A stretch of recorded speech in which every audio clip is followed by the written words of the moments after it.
Hi friends, welcome back to Arasikere Haran YouTube channel.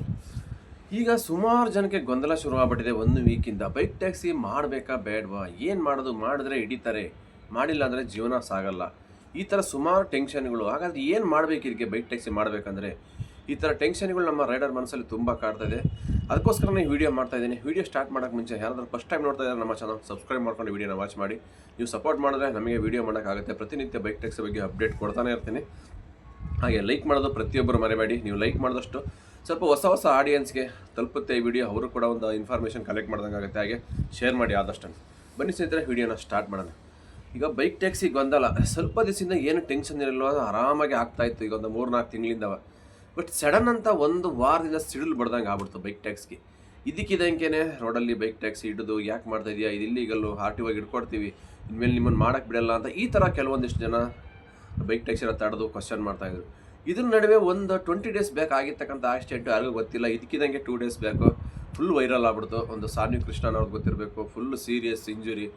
ಇದಂತೂ ಸಿಕ್ಕಾಬಟ್ಟೆ ನಮ್ಮ ಕರ್ನಾಟಕ ಅನ್ನೋದಕ್ಕಿಂತ ಇಡೀ ಇಂಡಿಯಾದಲ್ಲೇ ಸ್ಪ್ರೆಡ್ ಆಗ್ಬಿಡ್ತು ಈ ಒಂದು ವಿಡಿಯೋ. ಎಲ್ಲ ಕಡೆ ವೈರಲ್ ಆಗಿ ನರೇಂದ್ರ ಮೋದಿ ಗಂಟ ಕೂಡ ತಲುಪಿದೆ ಈ ಒಂದು ಕಂಪ್ಲೇಂಟು. ರಾಜ್ಯ ಸರ್ಕಾರಕ್ಕೆ ಹೋಗಿದೆ. ಮತ್ತು ಇದ್ರ ಮಧ್ಯೆ ರ್ಯಾಪಿಡೋ ಸಂಸ್ಥಾಪಕರಿದ್ದಾರಲ್ಲ, ಅವ್ರ ವಿರುದ್ಧ ಕೂಡ FIR ಆಗೋಯ್ತು. ಯಾಕೆಂದರೆ ಅವರು ಒಂದು ಯಾವುದೇ ಒಂದು ಚಿಕಿತ್ಸೆಗೆ ಫಲಿಸ್ತಾ ಇಲ್ಲ. ಅವರು ಒಂದು ಹಾಸ್ಪಿಟ್ಲ್ ವೆಚ್ಚ ಕಟ್ಟಿಕೊಟ್ಟಿಲ್ಲ ರ್ಯಾಪಿಡೋ ಕಂಪ್ನಿ. 20 ಲಕ್ಷಕ್ಕೂ ಅಧಿಕ ಖರ್ಚು ಮಾಡಿದ್ದಾರೆ ಅವರು 20 ಡೇಸಿಂದ ಒಂದು ಇಂಜುರಿ ಆಗಿರ್ತಕ್ಕಂಥ ಒಂದು ಪೇಷೆಂಟ್ಗೆ. ರ್ಯಾಪಿಡೋ ಕಂಪ್ನಿ ತುಂಬ ಕೇರ್ಲೆಸ್ ಆಗಿ ತಗೊಂಡಿದ್ದಕ್ಕೆ ಇವತ್ತು ಅವ್ರ ವಿರುದ್ಧನೂ ಕಂಪ್ಲೇಂಟ್ ಆಯಿತು, FIR ಕೂಡ ಹಾಕಿದ್ದಾರೆ.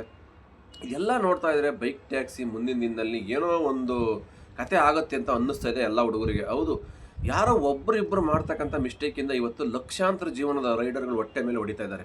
ಒಬ್ಬರಿಬ್ಬರು ಕೇರ್ಲೆಸ್ ಆಗಿ ಡ್ಯೂಟಿ ಮಾಡೋದಕ್ಕಿಂತ. ನಾನು ಎಷ್ಟೋ ವಿಡಿಯೋದಲ್ಲಿ ಹೇಳ್ತಾ ಇರ್ತೀನಿ, ನೀವು ಟೈಮ್ ಪಾಸಿಗೆ ಏನೋ ಶೋಕಿ ಮಾಡೋಕ್ಕೆ ಇಲ್ಲಿ ಬೈಕ್ ಟ್ಯಾಕ್ಸಿಗೆ ಬಂದು ಮಾಡೋದಾದರೆ ಯಾರು ಬಂದು ಮಾಡಬೇಡಿ ಇಂಥವ್ರು. ನಾನು ಎಲ್ಲ ವಿಡಿಯೋದಲ್ಲಿ ಸುಮಾರು ಜನಕ್ಕೆ ಹೇಳಿದ್ದೀನಿ. ನೀವು ಮಾಡ್ತಕ್ಕಂಥ ಒಬ್ಬರಿಬ್ಬರು ಈ ಥರ ಕೇರ್ಲೆಸ್ ಕೆಲಸ ಇದ್ದವ ಇವತ್ತು ಲಕ್ಷಾಂತರ ಜೀವನ ಹೊಟ್ಟೆ ಮೇಲೆ ಹೊಡಿತಾ ಇದ್ದಾರೆ ಬೈಕ್ ಟ್ಯಾಕ್ಸಿ ಮೇಲೆ.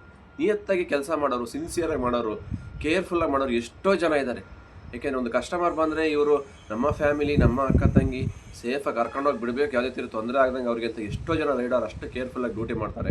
ಅವ್ರ ಜೀವನ ಜೊತೆ ನೀವು ಚೆಲ್ಲಾಟ ಆಡ್ತಾಯಿದ್ದೀರಾ. ಯಾಕೆಂದ್ರೆ ಮೊನ್ನೆ ಆತಲ್ಲ ಒಂದು ಆಕ್ಸಿಡೆಂಟು.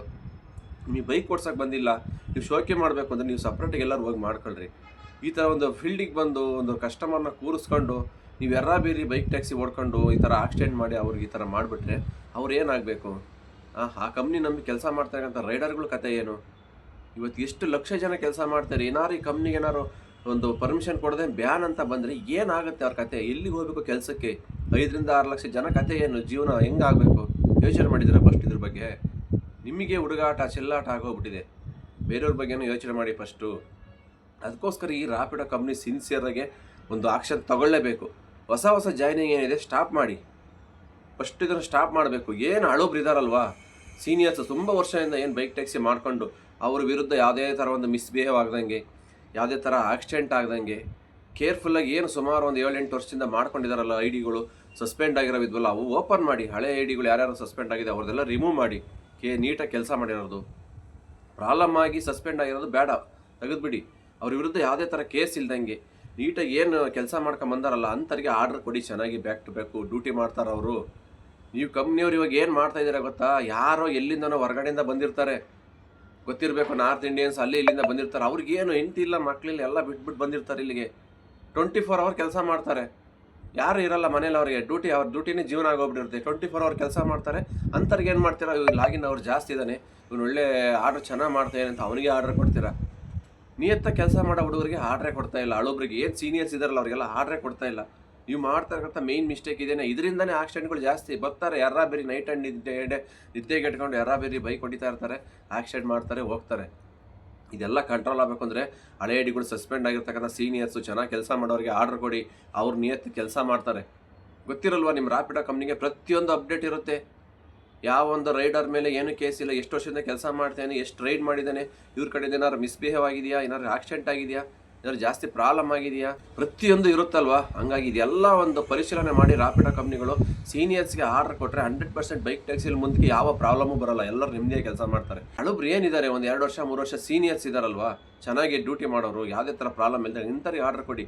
ಹೊರಗಡೆಯಿಂದ ಬಂದಿರತಕ್ಕಂಥ ಔಟ್ಸೈಡ್ ಐಡಿಗಳಿಗೆ ಕಮ್ಮಿ ಮಾಡಿ ಆರ್ಡರ್ಗಳು. ಫಸ್ಟ್ ಕರ್ನಾಟಕದವರಿಗೆ ಇಲ್ಲಿ ಕೆಲಸ ಮಾಡೋರಿಗೆ ಆರ್ಡರ್ ಚೆನ್ನಾಗಿ ಕೊಡಿ.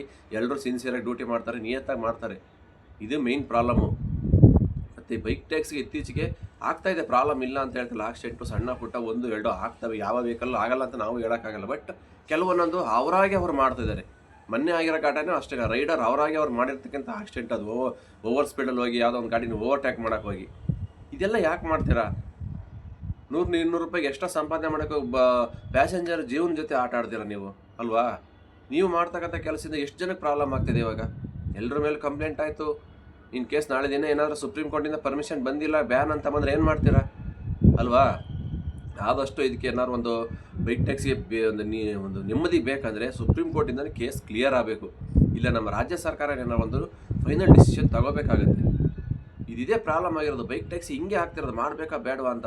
ಹೈಕೋರ್ಟಿಂದ ಏನೋ ಬಂತು, ಹೈಕೋರ್ಟಿಂದ ಪರ್ಮಿಷನ್ ಏನಂತ ಬಂತು, ಎಲ್ಲೋ ಬೋರ್ಡಲ್ಲಿ ಮಾಡಿ, ಎಲ್ಲೋ ಬೋರ್ಡ್ ಕನ್ವರ್ಟ್ ಮಾಡ್ಕೊಂಡು ಅದಕ್ಕೆ ಆದ ಒಂದು ಇನ್ಸೂರೆನ್ಸು, ಒಂದು ಯೂನಿಫಾರ್ಮು, ಒಂದು ಹೆಲ್ಮೆಟ್ಟು, ಈ ಥರ ಪಾಲಿಸಿ ರಚನೆ ಮಾಡಿ ಇಂತಿಷ್ಟಕ್ಕೆ ಗಾಡಿಗಳು ಮಾತ್ರ ಒಂದು ಕಂಪ್ನಿಲಿ ಕೆಲಸ ಮಾಡಬೇಕು ಅನ್ನೋ ಒಂದು ರೂಲ್ಸ್ನ ರಾಜ್ಯ ಸರ್ಕಾರ ಕೊಡ್ತು. ಈ ಒಂದು ಪಾಲಿಸಿ ನೀವು ತಗೊಂಬಂದು ಒಂದು ಅನ್ವಯಿಸಿ ಬೈಕ್ ಟ್ಯಾಕ್ಸಿ ಮಾಡೋಕ್ಕೆ. ಬ್ಯಾನ್ ಅಂತೂ ಮಾಡೋಕ್ಕಾಗಲ್ಲ. ಇದಕ್ಕೆ ಆದ ಕೆಲವೊಂದು ರೂಲ್ಸ್ಗಳನ್ನ ಕೊಡಿ ಅಂತ ರಾಜ್ಯ ಸರ್ಕಾರ, ಹೈಕೋರ್ಟ್ ರಾಜ್ಯ ಸರ್ಕಾರಕ್ಕೆ ಕೊಡ್ತು ಒಂದು ಪಾಲಿಸಿನ. ಆದರೆ ಇದಕ್ಕೆ ಕಾರಣ ಏನು ಇವತ್ತು ಈ ಪ್ರಾಬ್ಲಮ್ಗೆಲ್ಲ ಕಾರಣ ರಾಜ್ಯ ಸರ್ಕಾರನೇ. ಅವರು ಆ ಪಾಲಿಸಿ ರಚನೆ ಮಾಡಿಬಿಟ್ಟಿದ್ರೆ ಇವತ್ತು ಇಷ್ಟು ಮೇಜರ್ ಇಶ್ಯೂಗಳೇ ಆಗ್ತಿರಲ್ಲ, ಆಕ್ಸಿಡೆಂಟ್ಗಳು ಆಗ್ತಾ ಇರಲಿಲ್ಲ. ಈ ಕಿತ್ತಾಟ ರೋಡಲ್ಲಿ ಆಟೋ ಡ್ರೈವರ್ಸು, ಬೈಕ್ ಟ್ಯಾಕ್ಸಿ ಜಗಳಾಡೋದೇ ನಿಲ್ತಿತ್ತು. ಇದೆಲ್ಲ ಕಂಪ್ಲೀಟಾಗಿ ಕ್ಲಿಯರ್ ಆಗೋಗೋದು ಅವತ್ತೇ. ಏನು 4 months ಬ್ಯಾಕ್ ಆಯ್ತಲ್ಲ ಹೈಕೋರ್ಟಿಂದ ಒಂದು ಪರ್ಮಿಷನ್ನು, ಅವತ್ತೇ. ಆದರೆ ಏನು ಮಾಡ್ತಾರೆ ರಾಜ್ಯ ಸರ್ಕಾರ? 3 ತಿಂಗಳ ಗಂಟ ಸುಮ್ಮನೆ ಇತ್ತು. 3 ತಿಂಗಳಾದಮೇಲೆ ನಾವು ಬೈಕ್ ಟ್ಯಾಕ್ಸಿಗೆ ಪರ್ಮಿಷನ್ ಕೊಡಲ್ಲ, ನಮಗೆ ಇದು ಬೇಕಾಗಿಲ್ಲ, ಇದ್ರ ವಿರುದ್ಧ ನಾವು ಸುಪ್ರೀಂ ಕೋರ್ಟ್ಗೆ ಅರ್ಜಿ ಹಾಕ್ತೀವಿ ಅಂತ ಅಲ್ಲಿಗೂ ಹೋಯ್ತು. ಸುಪ್ರೀಂ ಕೋರ್ಟ್ಗೆ ಅರ್ಜಿ ಆಗಿ ಎಷ್ಟು ತಿಂಗಳಾಯಿತು? 2 months ಆಗೋಯ್ತು. ಅಲ್ಲಿಂದ ಯಾವುದೋ ಡೇಟ್ ಬಂದಿಲ್ಲ. ಇನ್ನು ಬೈಕ್ ಟ್ಯಾಕ್ಸಿ ಬಗ್ಗೆ 1 year ಡೇಟ್ ಆಗಿಲ್ಲ. ಇದು ಎಷ್ಟು ಸಹ ಹಿಂಗೆ ಗೊಂದಲಗಳು, ಜಗಳ, ಕಿತ್ತಾಟಗಳು ಮಾಡ್ಕೊಂಡು ಹಂಗಾರೆ ಇರಬೇಕು ಬೈಕ್ ಟ್ಯಾಕ್ಸಿ ರೈಡರ್ಸು. ಗಂಟೆ ಇದೇ ಥರನೇ ಮಾಡ್ಕೊಂಡು ಹೋಗ್ಬೇಕಾ? ಜಗಳ ಆಡ್ಕೊಂಡು ಕಿತ್ತಾಡ್ಕೊಂಡು ಎಲ್ಲರ ಜೊತೆಲೂ ನಿಮ್ಮದೇ ಕೆಲಸ ಮಾಡೋದೇ ಬೇಡವಾ? ಭಯದಿಂದನೇ ಬದುಕಬೇಕಂಗಾದ್ರೆ ಫಸ್ಟ್ ಇದಕ್ಕೆಲ್ಲ ಒಂದು ಕಂಪ್ಲೀಟಾಗಿ ಮುಕ್ತಿ ಹೊಂದಬೇಕಂದ್ರೆ ರಾಜ್ಯ ಸರ್ಕಾರನೇ ಏನಾದ್ರು ಒಂದು ಡಿಸಿಷನ್ ತಗೊಳ್ಳೇಬೇಕಾಗತ್ತೆ. ಇವ್ರು ಅವತ್ತೇ ಬೈಕ್ ಟ್ಯಾಕ್ಸಿ ಒಂದು ಪಾಲಿಸಿ ರಚನೆ ಮಾಡಿ ಬಿಟ್ಬಿಟ್ಟಿದ್ರೆ ಓನ್ಲಿ ಕರ್ನಾಟಕ ರಿಜಿಸ್ಟ್ರೇಷನ್ ಬೈಕ್ ಮಾತ್ರ ರನ್ ಆಗಬೇಕು. ಸ್ವಲ್ಪ ಆದಷ್ಟು ಹಳೆ ಸೀನಿಯರ್ಸ್ ಏನಿದ್ದಾರೆ ಇಂಥವರಿಗೆ ಸ್ವಲ್ಪ ಅವಕಾಶ ಜಾಸ್ತಿ ಕೊಡಿ ಕೆಲಸ ಮಾಡೋಕ್ಕೆ. ಒಂದು ಫುಲ್ ಹೆಲ್ಮೆಟ್ ಕೊಡಿ ಪ್ಯಾಸೆಂಜರ್ಗೆ, ಕಸ್ಟಮರ್ಗೆ ಯೂನಿಫಾರ್ಮ್ ಕೊಡಿ. ಮತ್ತು ಇದರಲ್ಲಿ ಕರೆಕ್ಟಾಗಿ ಡ್ಯೂಟಿ ಮಾಡ್ಬೇಕು ಸಿನ್ಸಿಯರ್ಗೆ. ಎಲ್ಲ ಥರ ಡಾಕ್ಯುಮೆಂಟ್ಸ್ ಇಟ್ಕೊಂಡು ಅವ್ರ ಹೆಸರಲ್ಲೇ ಗಾಡಿ ಇರಬೇಕು. ಅವರೇ ಗಾಡಿ ಓನರೇ, ಯಾರೋ ಒಂದು ರಿಜಿಸ್ಟರ್ ಆಗಿರ್ತಾರಲ್ಲ, ಒಂದು ಕಂಪ್ನಿಗೆ ಜಾಯ್ನ್ ಆಗಿರ್ತಾರಲ್ಲ, ಅವರೇ ಓಡಿಸ್ಬೇಕು, ಅವರೇ ಡ್ಯೂಟಿ ಮಾಡಬೇಕು. ಈ ಥರ ಕೆಲವೊಂದಿಷ್ಟು ರೂಲ್ಸ್ ಆ್ಯಂಡ್ ರೆಗ್ಯುಲೇಷನ್ ತಂದು ಮಾಡಿಬಿಟ್ಟಿದ್ರೆ 6 ಲಕ್ಷ ಜನ ಇದ್ದಾರಲ್ಲ ಬೈಕ್ ಟ್ಯಾಕ್ಸಿ, ಒಂದೇ ಸಲ ಡಮಾರ್ ಅಂತ 3 ಲಕ್ಷಕ್ಕೆ ಬರೋರು, ಅರ್ಧಕ್ಕರ್ಧ ಫಿನಿಶು. ಅವಾಗ ಏನಾಗ್ತಾಯಿತ್ತು? ಎಲ್ಲರೂ ನೆಮ್ಮದಿಯಾಗಿ ಕೆಲಸ ಮಾಡೋರು. ಈ ಥರ ಟೆನ್ಷನ್ ಇರ್ತಿರಲ್ಲ, ಈ ಥರ ಆಕ್ಸಿಡೆಂಟ್ಗಳು ಕಮ್ಮಿ ಆಗವು. ಎಲ್ರಿಗೂ ಆರ್ಡ್ರ್ ಬರೋದು, ಎಲ್ಲರೂ ನೆಮ್ಮದಿಯಾಗಿ ಕೆಲಸ ಮಾಡೋರಲ್ವ. ಮಿಕ್ದವ್ರು ಅವ್ರವ್ರ ಸ್ಟೇಟ್ಗೆ ಅವ್ರು ಕೆಲಸ ಮಾಡ್ಕೊಂಡಾರು. ಅಲ್ಲಿಂದ ಬಂದಿರೋರಿಗೆ ಅಲ್ಲೇನು ಬೈಕ್ ಟ್ಯಾಕ್ಸಿ ಇಲ್ವ, ಅಲ್ಲೇನು ದುಡಿಮೆ ಇಲ್ವಾ? ಅಲ್ಲೂ ಇದೆ. ಏನಕ್ಕೆ ಬರ್ತಾರೆ ಅಂದರೆ ಅಲ್ಲಿ ಏನೋ ಸಂಪಾದನೆ ಕಮ್ಮಿ ಇದೆ. ಬೆಂಗಳೂರಲ್ಲಿ ಎಲ್ಲ ಥರ ಫೆಸಿಲಿಟಿ ಚೆನ್ನಾಗಿದೆ, ಅಲ್ಲೇ ಸಂಪಾದನೆ ಅಂತ ಇಲ್ಲಿ ಬರ್ತಾ ಇದ್ದಾರೆ. ಇದೆಲ್ಲ ಕಡಿವಾಣ ಹಾಕಬೇಕು. ಈ ಕಂಪ್ನಿಯವರು ಕಡಿವಾಣ ಹಾಕಬೇಕು, ನಮ್ಮ ರಾಜ್ಯ ಸರ್ಕಾರನೂ ಕಡಿವಾಣ ಹಾಕಬೇಕು ಇದಕ್ಕೆ. ಆವಾಗಲೇ ಬೈಕ್ ಟ್ಯಾಕ್ಸಿಯವ್ರು ನೆಮ್ಮದಿಯಾಗಿ ಕೆಲಸ ಮಾಡೋಕ್ಕಾಗುತ್ತೆ. ಇಲ್ಲಾಂದರೆ ಇದು ಮುಗಿದೇರೋ ಕತೆ ಆಗೋಗ್ಬಿಡುತ್ತೆ. ಆಲ್ರೆಡಿ 10 ವರ್ಷ ಆಗೋಯ್ತು, ಇವತ್ತಿಗೂ ಇನ್ನೂ ಈ ಕೇಸ್ ಕಂಪ್ಲೀಟ್ ಆಗ್ತಾಯಿಲ್ಲ. ಯಾರು ನೆಮ್ಮದಿಯಾಗಿ ಕೆಲಸ ಮಾಡೋಕ್ಕಾಗ್ತಾಯಿಲ್ಲ.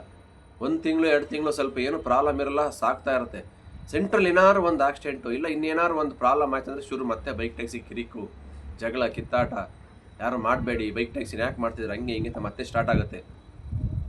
ಇದನ್ನ ನೋಡಿ ನೋಡಿ ನೋಡಿ ನಮಗೂ ಸಾಕಾಗೋಗಿದೆ. ಇದಕ್ಕೆ ಪರಿಹಾರನೇ ಇಲ್ವಾ, ಇದು ಕೊನೆನೇ ಇಲ್ವಾ ಅನ್ನೋ ಒಂದು ಮನಸ್ಸಿಗೆ ನಿಮ್ಗೆ ಯಾವ ಥರ ಆಗೋಗ್ಬಿಟ್ಟಿದೆ ಎಲ್ಲ ರೈಡರ್ಗಳಿಗೂ. ಇದಕ್ಕೆ ಯಾವಾಗ ಕೊನೆ ಆಗೋದು, ಯಾವಾಗ ನಾವು ನೆಮ್ಮದಿಯಾಗಿ ಕೆಲಸ ಮಾಡೋದು? ಏಕೆಂದ್ರೆ ಅಡಿಕ್ಟ್ ಆಗಿದ್ದಾರೆ ಜನ. ಈ ಒಂದು ಕಂಪ್ನಿಗೆಲ್ಲ ಅಡಿಕ್ಟ್ ಆಗಿದ್ದಾರೆ, ಬಿಟ್ಟು ಆಚೆ ಹೋಗೋಕ್ಕಾಗಲ್ಲ.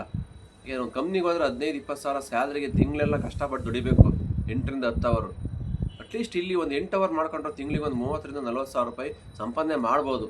ಆ ಒಂದು ನೆಮ್ಮದಿ, ಇಲ್ಲಿ ನೆಮ್ಮದಿ ಇದೆ, ಒಂಥರ ಫ್ರೀಡಮ್ ಇದೆ ಅನ್ನೋ ಒಂದು ಇಂಟೆನ್ಷನ್ ಇಟ್ಕೊಂಡು ಡೆಲಿವರಿ ಫೀಲ್ಡಿಗೆ ಬರ್ತಾರೆ ಜನ.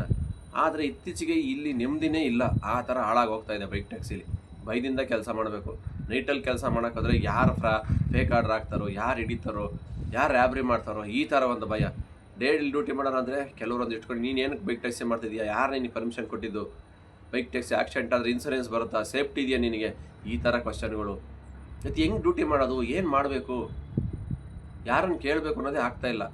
ಇದಕ್ಕೆ ಇದಕ್ಕೆ ಇಷ್ಟು ಪ್ರಾಬ್ಲಮ್ ಇವತ್ತು ಕ್ರಿಯೇಟ್ ಆಗಿರೋ ಕಾರಣ ನಮ್ಮ ರಾಜ್ಯ ಸರ್ಕಾರನೇ.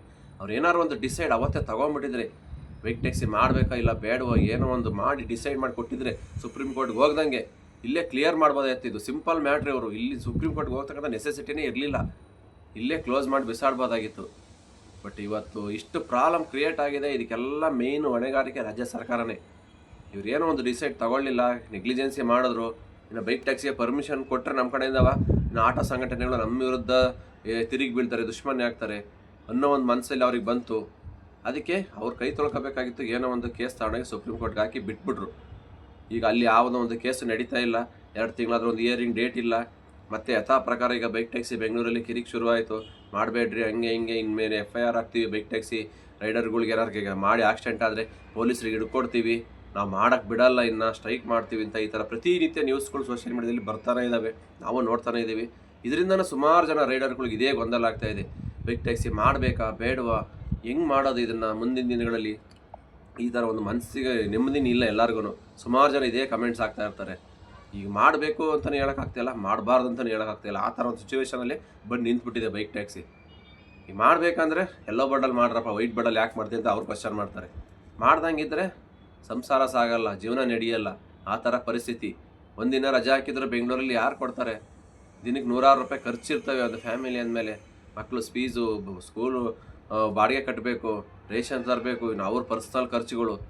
ಒಂದಿನ ರಜೆ ಹಾಕ್ಕೊಟ್ರು ಆಗಲ್ಲ, ದುಡಿಲೇಬೇಕು, ಕೆಲಸಕ್ಕೆ ಹೋಗಲೇಬೇಕು ಕಂಪಲ್ಸರಿ. ಸಡನ್ ಅಂತ ಕೆಲಸ ಬಿಟ್ಟರೆ ಬೇರೆ ಎಲ್ಲಿ ಸಿಗುತ್ತೆ ಕೆಲಸ? ಈಗಾಗಲೇ ನಿರುದ್ಯೋಗ ಸಮಸ್ಯೆ ತಾಂಡವಾಡ್ತಾ ಇದೆ ಬೆಂಗಳೂರಲ್ಲಲ್ವಾ. ಹಂಗಾಗಿ ಕೆಲಸ ಬಿಡೋಕ್ಕೂ ಆಗಲ್ಲ, ಮಾಡೋಕ್ಕೂ ಆಗ್ತಾಯಿಲ್ಲ. ಈ ಥರ ಒಂದು ಪರಿಸ್ಥಿತಿಲಿದೆ. ಏನು ಮಾಡಬೇಕು ಅಂತ ಯಾರು ಹೇಳೋಕ್ಕೂ ಆಗ್ತಾಯಿಲ್ಲ. ಏನೇ ಆದ್ರೂ ಒಟ್ಟಿನಲ್ಲಿ ಸ್ಟಾಪ್ ಮಾಡೋಕ್ಕಾಗಲ್ಲ. ಯಾಕೆಂದರೆ ಇದನ್ನು ಮಾಡಬೇಕು ಬೇಡವಾ ಅನ್ನೋದು ಒಂದು ಹೈಕೋರ್ಟಿಂದ ಹೇಳಬೇಕಿಲ್ಲ, ರಾಜ್ಯ ಸರ್ಕಾರನೇ ಹೇಳಬೇಕು, ಇಲ್ಲ RTO ಅಧಿಕಾರಿಗಳು ಹೇಳಬೇಕು. ಅಲ್ಲಿಗಂಟೆ ಯಾರೂ ಸ್ಟಾಪ್ ಮಾಡೋಕ್ಕಾಗಲ್ಲ, ಮಾಡಲೇಬೇಕು, ಅನಿವಾರ್ಯ, ಜೀವನ ನಡೆಯಲ್ಲ ಇಲ್ಲಾಂದರೆ. ಹಾಗಾಗಿ ಮತ್ತು ರೋಡಲ್ಲಿ ಮತ್ತೆ ಯಾರೋ ಆಟೋ ಡ್ರೈವರು, ಕ್ಯಾಬ್ ಡ್ರೈವರು ಇನ್ನು ಮಾಡಬೇಡಪ್ಪ, ಯಾಕೆ ಮಾಡ್ತಿದ್ದೀವಿ, ಸ್ಟಾಪ್ ಮಾಡಂದರೆ ಏನೂ ಮಾಡೋಕ್ಕಲ್ಲ, ಮಾಡಲೇಬೇಕು. ಇರೋ ವಿಚಾರ ಹೇಳಿ, ಹೌದಪ್ಪ ನಾವು ಇದರಿಂದನೇ ಜೀವನ ಮಾಡ್ತಾಯಿದ್ದೀವಿ, ನಾವು ಇದರಿಂದ ಜೀವನ ಕಟ್ಕೊಂಡಿದ್ದೀವಿ, ಇಲ್ಲ ಒಂದು ಹೈಕೋರ್ಟಿಂದ RTOದಿಂದ ಒಂದು ಮಾಡಬೇಡಿ ಅಂತ ಅನೌನ್ಸ್ ಬರಲಿ, ಫೈನಲಿ ನಾವು ಸ್ಟಾಪ್ ಮಾಡ್ತೀವಿ. ಇಲ್ಲ ಕಂಪ್ಲೀಟಾಗಿ ರ್ಯಾಪಿಡೋ ಕಂಪ್ನಿಯಿಂದ ಯಾಪೇ ರಿಮೂವ್ ಮಾಡಿಬಿಡಲಿ. ಮಹಾರಾಷ್ಟ್ರ ಸರ್ಕಾರದಲ್ಲಿ ಏನಾಯ್ತಲ್ವಾ, ಯಾಪೇ ರಿಮೂವ್ ಆಗೋಯ್ತು. ಬುಕ್ಕಿಂಗು ಇಲ್ಲ, ರೈಡರ್ಗೆ ಡ್ಯೂಟಿ ಮಾಡೋಕ್ಕೂ ಇಲ್ಲ. ಆ ಥರ ಆಗಿಬಿಟ್ರೆ ಯಾರು ಮಾಡೋಕ್ಕೆ ಆಗಲ್ಲ, ಡ್ಯೂಟಿನೇ ಆನ್ ಮಾಡೋಕ್ಕಾಗಲ್ಲ. ಅದು ಬಿಟ್ಬಿಟ್ಟು ಅಲ್ಲಿ ಹೋಗಿ ಕೇಳಿ, ಅಲ್ಲಿ ಹೋಗಿ ಏನಾದ್ರು ಮಾಡಿಸಿ, ರೋಡಲ್ಲಿ ಸುಮ್ಮನೆ ರೈಡರ್ಗಳು ಹಿಡಿದು ತೊಂದರೆ ಕೊಡ್ತಾರೆ. ನೀನು ಮಾಡಬೇಡ, ಯಾಕೆ ಮಾಡ್ತೀಯ ಅಂದರೆ ಅವ್ರು ಏನು ಮಾಡ್ತಾರೆ ಅಮಾಯಕರು ಅಲ್ವಾ? ಅವ್ರೇನಾದ್ರು ಕಂಪ್ನಿ ಓನರ್ಗಳಾ? ಇಲ್ಲ ತಾನೆ. ಯಾವುದೋ ಒಂದು ಕಂಪ್ನಿಲಿ ಅವ್ರು ನಿಮ್ಮಂಗೆ ಕೆಲಸ ಮಾಡೋಕ್ಕೆ ಬಂದಿರ್ತಾರೆ ರೋಡಲ್ಲಿ. ಅವ್ರನ್ನ ಕೇಳೋದ್ರಿಂದ ಸಮಸ್ಯೆ ಬಗೆಹರಿಯಲ್ಲ. ಇದು ಇನ್ನೂ ಜಾಸ್ತಿ ಆಗ್ತಾ ಹೋಗ್ತಾ ಇರುತ್ತೆ. ವೈಷಮ್ಯ, ಶತ್ರುತ್ವ ಬೆಳೀತಾ ಹೊರತು ಸಮಸ್ಯೆ ಬಗೆಹರಿಯಲ್ಲ. ಸಮಸ್ಯೆ ಬಗೆಹರಿಬೇಕು ಅಂದರೆ ನೀವು ಒಂದು ರ್ಯಾಪಿಡೋ ಕಂಪ್ನಿಗೆ ಹೋಗಿ ಕೇಳಬೇಕು, ಇಲ್ಲ ಅಲ್ಲಿ ಕ್ಲೋಸ್ ಮಾಡಬೇಕು, ಇಲ್ಲ RTO ಅಧಿಕಾರಿಗಳು, ರಾಜ್ಯ ಸರ್ಕಾರ ಕೇಳಬೇಕು, ಏನಾದ್ರು ಪಾಲಿಸಿ ತರ್ರಿ, ಆದಷ್ಟು ಬೇಗ ಕ್ಲಿಯರ್ ಮಾಡಿರಿ ಅಂತ. ರೋಡಲ್ಲಿ ಎಷ್ಟೇ ದಿನ ನೀವು ರೈಡರ್ ಹಿಡ್ಕೊಂಡು ತೊಂದರೆ ಕೊಟ್ರು ಒಬ್ಬರಿಬ್ಬರು ಸ್ಟಾಪ್ ಮಾಡ್ಬೋದು. ಅದ್ರ ಲಕ್ಷಾಂತರ ಜನ ಇದ್ದಾರೆ, ಅಷ್ಟು ಜನನ ಹಿಡಿದು ಸ್ಟಾಪ್ ಮಾಡೋಕ್ಕಾಗಲ್ಲ ಅಲ್ವಾ? ಏನೇ ಮಾಡಿದ್ರು ಬೈಕ್ ಟ್ಯಾಕ್ಸಿಗೆ ಅಂತೂ ಒಂದಲ್ಲ ಒಂದಿನ ಪರ್ಮಿಷನ್ ಬರುತ್ತೆ. ಬಟ್ ಅದು ಬರೋವರೆಗೂ ನೆಮ್ಮದಿಯಾಗಿ ಡ್ಯೂಟಿ ಮಾಡಬೇಕಲ್ವಾ? ಅದು ಆಗ್ತಾಯಿಲ್ಲ ಇತ್ತೀಚೆಗೆ. ಹಾಗಾಗಿ ಏನು ಮಾಡೋದು ಅಂತ ಅರ್ಥ ಆಗ್ತಾಯಿಲ್ಲ. ಹುಡುಗರಿಗೆ ಇದೇ ಪ್ರತಿನಿತ್ಯ ಕ್ವಶನ್ ಮಾಡ್ತಾ ಇರ್ತಾರೆ, ಕೇಳ್ತಾ ಇರ್ತಾರೆ ಕಮೆಂಟ್ಸಲ್ಲಿ. ನಾವು ಎಷ್ಟೋ ವಿಡಿಯೋಲಿ ಹೇಳ್ತಾ ಇರ್ತೀವಿ, ಏನೂ ಮಾಡೋಕ್ಕಾಗಲ್ಲ, ಪ್ರೆಸೆಂಟ್ ಸಿಚುವೇಶನ್ ಆ ಥರ ಇದೆ, ಮಾಡಲೇಬೇಕು, ಮಾಡ್ದಂಗೆ ಇರೋಕ್ಕೂ ಆಗಲ್ಲ, ಮನೇಲಿ ಕೂತ್ಕೊಂಡ್ರೆ ಜೀವನ ನಡೆಯಲ್ಲ. ಹಂಗಾಗಿ ಆದಷ್ಟು ಹುಷಾರಾಗಿ ಕೇರ್ಫುಲ್ಲಾಗಿ ಮಾಡಿ, ಡೇಯಲ್ಲಿ ಮಾಡಿ, ನೈಟಲ್ಲಿ ಯಾರೋ ಮಾಡೋಕ್ಕೆ ಹೋಗಬೇಡಿ. ನೈಟಲ್ಲಿ ಏನು ಅಂದರೆ ಗೊತ್ತು ಎಲ್ಲರಿಗೂ, ಸುಮಾರು ಕಿರಿಕ್ಗಳು, ಅವು ರ್ಯಾಬ್ರಿಗಳು ಔಟ್ ಆಫ್ ಝೋನಲ್ಲಿ ಆಗ್ತಾ ಇರ್ತವೆ. ಇವಾಗ ಬೈಕ್ ಟ್ಯಾಕ್ಸಿ ರೈಡರ್ಸ್ನ ತುಂಬ ಜನ ಟಾರ್ಗೆಟ್ ಮಾಡಿಬಿಟ್ಟಿದ್ದಾರೆ. ಬೇಕಂತಲೇ ಕಿರಿಕ್ ಮಾಡಿ ಇವ್ರನ್ನ ಆದಷ್ಟು ಮಾಡೋರನ್ನ ಕಮ್ಮಿ ಮಾಡಬೇಕು ಅಂತವ. ಅದಕ್ಕೆ ಹುಷಾರಾಗಿ ನೋಡಿಕೊಂಡು ಡ್ಯೂಟಿ ಮಾಡಿ. ನೈಟಲ್ಲಿ ಅಂತೂ ಮಾಡೋರು, ನೈಟಲ್ಲಿ ಮಾಡ್ತೀರಂದ್ರೆ ಸ್ವಲ್ಪ ಸಿಟಿ ಒಳಗಡೆ ಮಾಡ್ಕೊಳ್ಳಿ. ಸಿಟಿಯಿಂದ ಹೊರಗಡೆ ಅಂತ ಯಾರು ಹೋಗಲೇಬೇಡಿ. ಡೇಯಲ್ಲೇ ಕಷ್ಟ ಮಾಡೋಕ್ಕಾಗ್ತಿಲ್ಲ, ಡೇಯಲ್ಲೇ ಕಿರಿಕ್ ಮಾಡ್ತಾ ಇರೋದ್ರೆ ನೈಟಲ್ಲಿ ಎಷ್ಟು ಸೇಫ್ಟಿ ಇರುತ್ತೆ ಹೇಳಿ. ಹಂಗಾಗಿ ಇನ್ನು ಮುಂದೆ ಸ್ವಲ್ಪ ಕಷ್ಟ. ಬೈಕ್ ಟ್ಯಾಕ್ಸಿ ಜೊತೆಗೆ ಸ್ವಲ್ಪ ಮಲ್ಟಿಪಲ್ಸ್ ಬೇರೆ ಬೇರೆ ಆ್ಯಪ್ಗಳಿದ್ದಾವೆ, ಅವನ್ನೂ ಸ್ವಲ್ಪ ಯೂಸ್ ಮಾಡ್ಕೊಳ್ಳಿ. ಓಟರ್ ಅಂಕಲ್ಲು ಅದು ಇದು ಯಾವಾಗ ಇರ್ತಾವಲ್ವಾ, ಕಮರ್ಷಿಯಲ್ ಮೆಟೀರಿಯಲ್ಲು, ಅವು ಸ್ವಲ್ಪ ಯೂಸ್ ಮಾಡ್ಕೊಂಡು ಎಲ್ಲ ಮಿಕ್ಸಿಂಗಾಗಿ ಮಾಡ್ಕೊಂಡ್ರೆ ಏನೋ ಸ್ವಲ್ಪ ಅರ್ನಿಂಗ್ಸ್ ಆಗುತ್ತೆ. ಬೆಳಗಿಂದ ಸಂಜೆವರೆಗೂ ನೀವು ಬೈಕ್ ಟ್ಯಾಕ್ಸಿನೇ ಮಾಡಿಕೊಂಡು ಎಲ್ಲರೂ ಒಂದು ಜಾಗದಲ್ಲಿ ಸಿಗಾಕೊಂಡು ಸುಮ್ಮನೆ ಕಿರಿಕಿರಿ ಅನುಭವಿಸೋದಕ್ಕಿಂತವ ಒಂದು 5 ಆರ್ಡ್ರ್ ಬೈಕ್ ಟ್ಯಾಕ್ಸಿ, ಒಂದು 5 ಆರ್ಡ್ರ್ ಪೋಟ್ರು, ಇನ್ನೊಂದು 5 ಆರ್ಡ್ರ್ ಅಂಕಲ್ ಎಲ್ಲ ಮಿಕ್ಸಿಂಗ ಮಾಡ್ಕೊಳ್ಳಿ. 100-200 ರೂಪಾಯಿ ಕಮ್ಮಿ ಆದರೂ ಪರವಾಗಿಲ್ಲ, ನೆಮ್ಮದಿಯಾಗಿ ಡ್ಯೂಟಿ ಮಾಡ್ಕೊಂಡು ಹೋಗ್ಬೋದು. ಆದಷ್ಟು ಬೇಗ ಈ ಬೈಕ್ ಟ್ಯಾಕ್ಸಿ ಸಮಸ್ಯೆ ಬಗೆಹರಲಿ ಅಂತ ನಾವು ಕೂಡ ಕೇಳ್ಕೊತೀವಿ. ಇಷ್ಟು ಹೇಳ್ತಾ ವಿಡಿಯೋ ಇಲ್ಲಿಗೆ ಮುಗಿಸ್ತಾ ಇದ್ದೀನಿ. ಮತ್ತೆ ಸಿಗ್ತೀನಿ ಮುಂದಿನ ವಿಡಿಯೋದಲ್ಲಿ. ಅಲ್ಲಿವರೆಗೂ take care, bye bye, have a nice day. ಜೈ ಹಿಂದ್, ಜೈ ಕರ್ನಾಟಕ.